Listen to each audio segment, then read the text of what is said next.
What's going on, guys? JPP here. Hope you guys are enjoying your Wednesday.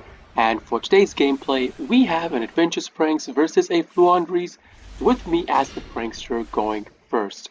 Now, before I go into the whole gameplay, I want to take a minute to tell you guys that I will be doing the deck list video for tomorrow.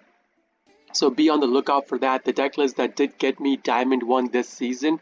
So I'll be posting it for you guys to see which cards I take in, which cards I take out, and you guys can add your own variation of spice to it.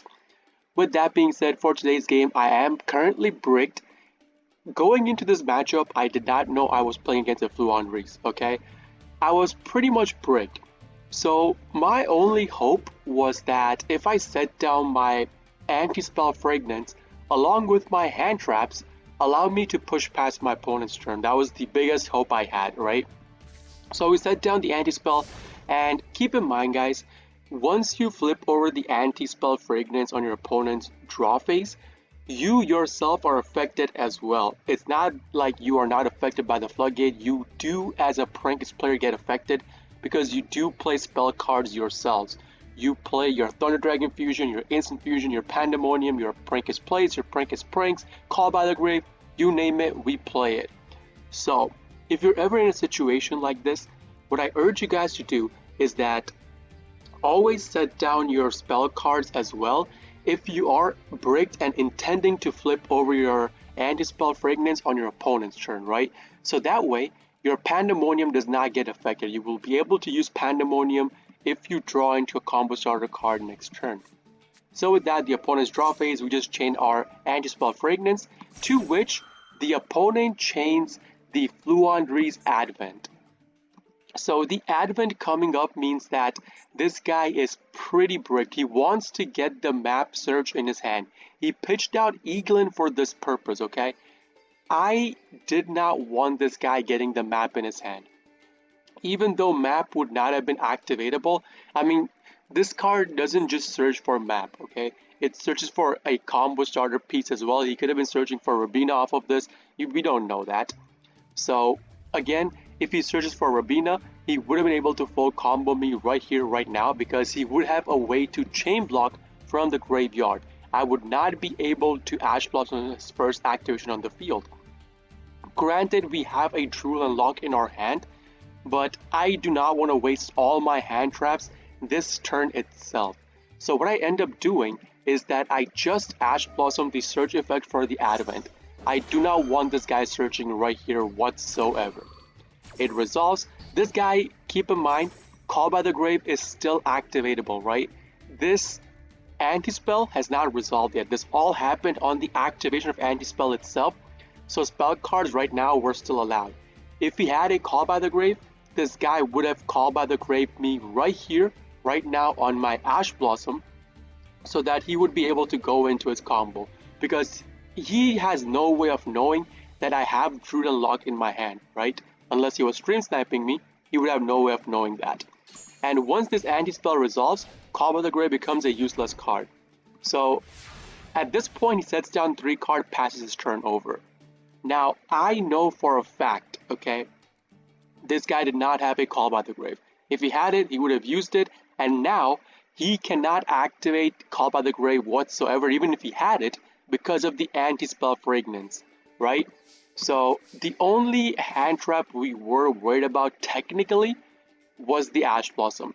We don't care about Imperm, we don't care about Maxi because we do have Druna Lockbird, we do not care about Forbidden Droplet, we do not care about anything else aside from Ash Blossom because Call by the Grave cannot be activated this turn itself.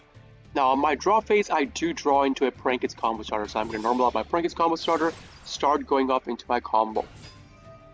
Right here, I realize he did not have Ash Blossom or he would have used it, right? So we go up till Doodle-Doo, activate Drop Seas.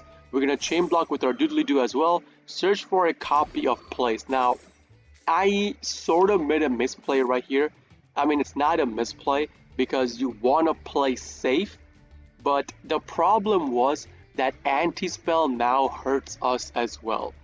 If I try to fish out the pranks from the graveyard into my hand, I cannot activate the pranks this turn to get myself a token, right? Because of the anti-spell fragrance.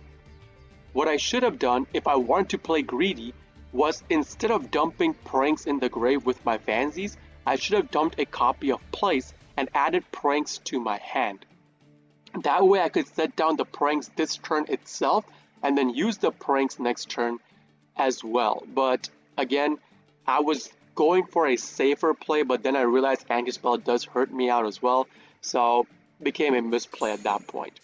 Drop Seas puts Lamb Seas. I am not going to activate the Doodle-Doo to fish out the pranks.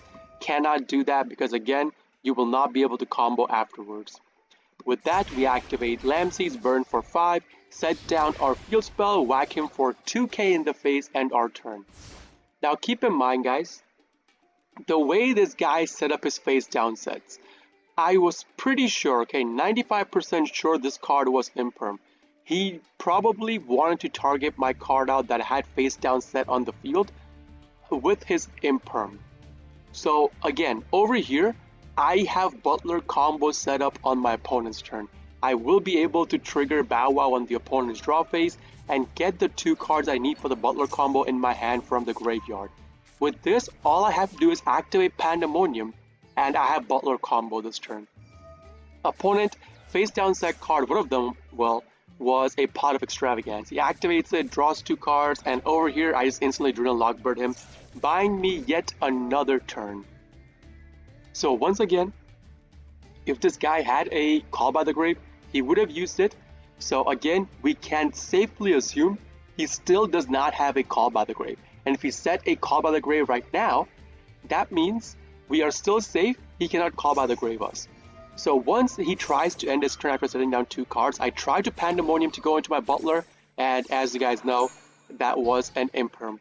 So he Imperms out my Fancies, negating my Panda column, so Panda fizzles out.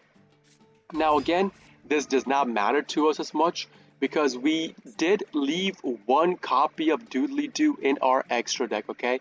When I was comboing last turn, I went through 1 Doodle-Doo into straightaway Bow Wow because I knew I would not be able to recycle my cards. So I was leaving an out for myself because I realized the card he set down right here was Imperm. So my Pandemonium was not going to go through anyways.